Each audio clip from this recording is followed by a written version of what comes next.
Hello everybody, welcome back.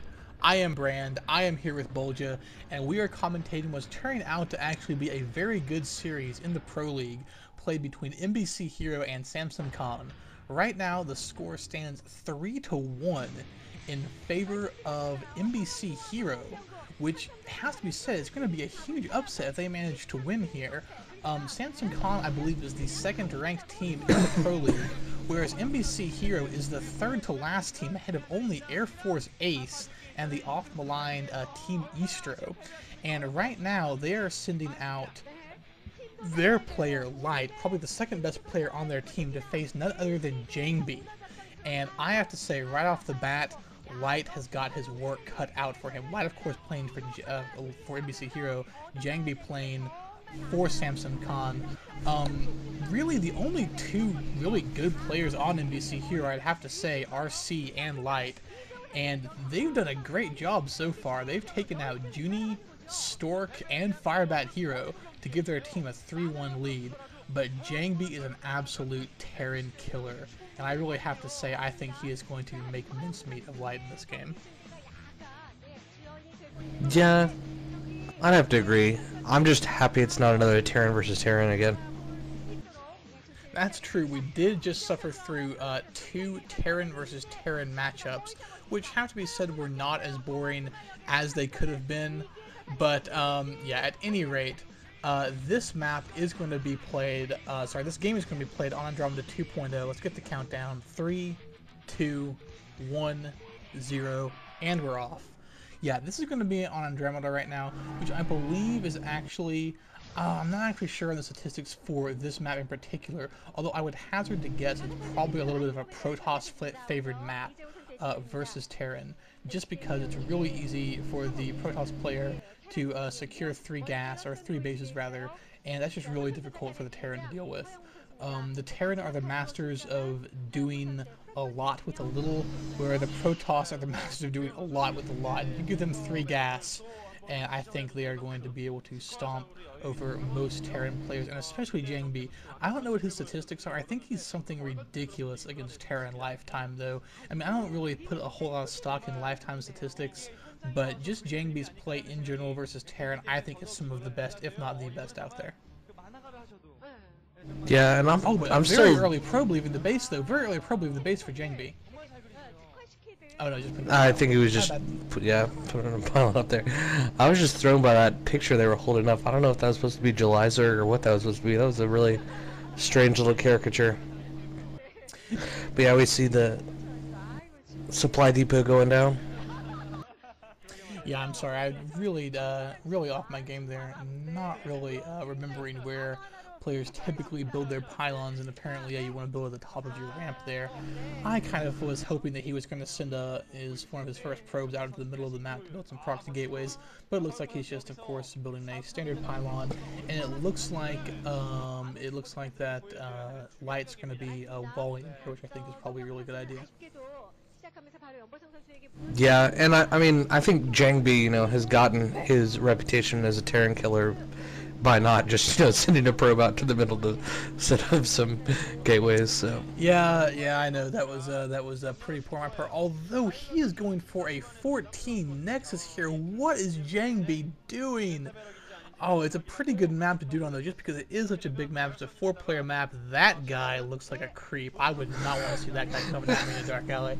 Anyways, yeah, and it looks like, Light is not going to scout him first. His SCV goes to the upper left, finds nothing, and his second SCV is going to the lower right. So already, this match is just a couple minutes in, and it's looking really bad for Light already. He's not going to scout this 14 Nexus. He's not going to put the pressure on. He's probably just going for a fast expand himself.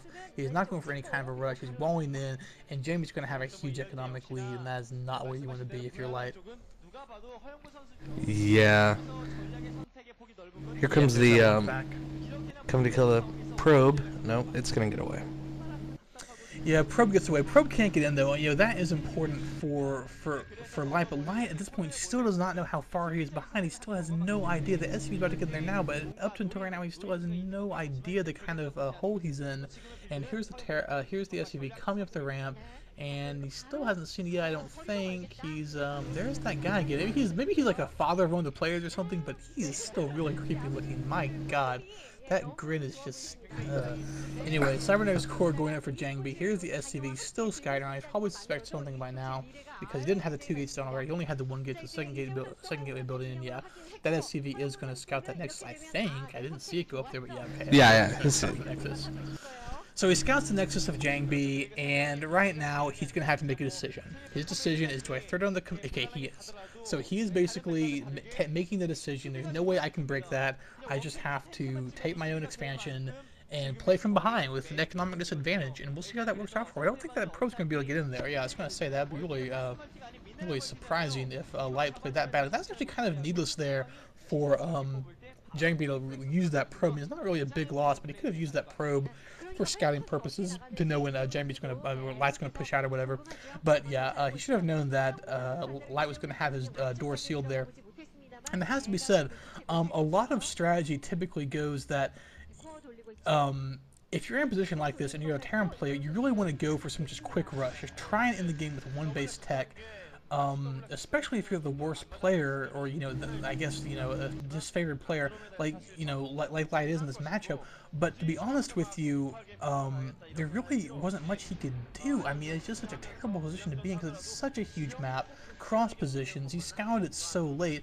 I mean, sure, he could have tried to throw down a quick 2 faction, get some vultures with mines in there, but it wouldn't have done anything. As you see, he's already got the 2 dragoons out, and I just don't think it'd be effective. So he's pretty much forced to put down his own command center, take his own expansion, and just enter the mid game with an economic disadvantage, and that's just going to have to be the way it is.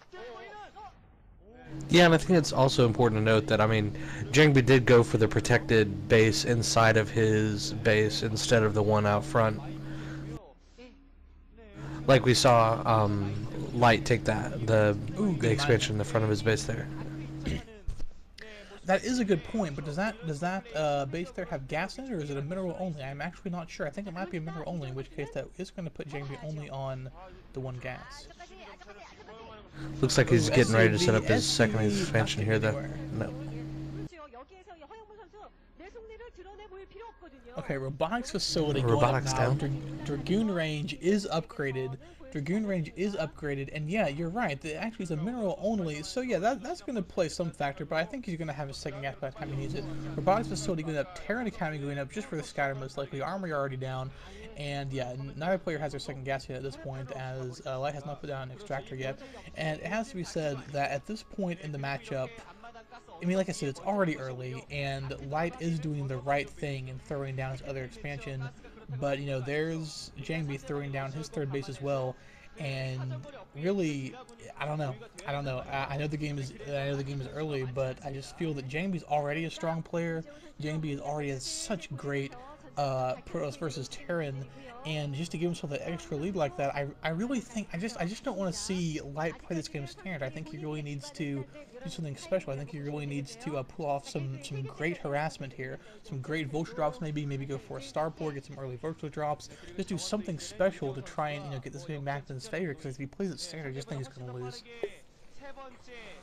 Yeah, and we saw the observatory is already up now for Jangbi, so see observers out here soon to take care of these mines that are out, and then he can walk on into the Terran base.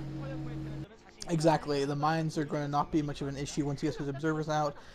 And walking into the Terran base, I wouldn't go quite that far. I mean, this is a very easy map to defend. As you see that ramp right there where he has his Dragoons positioned under, I'm sure that Light has got siege tanks, or will have siege tanks in place on his ramp soon.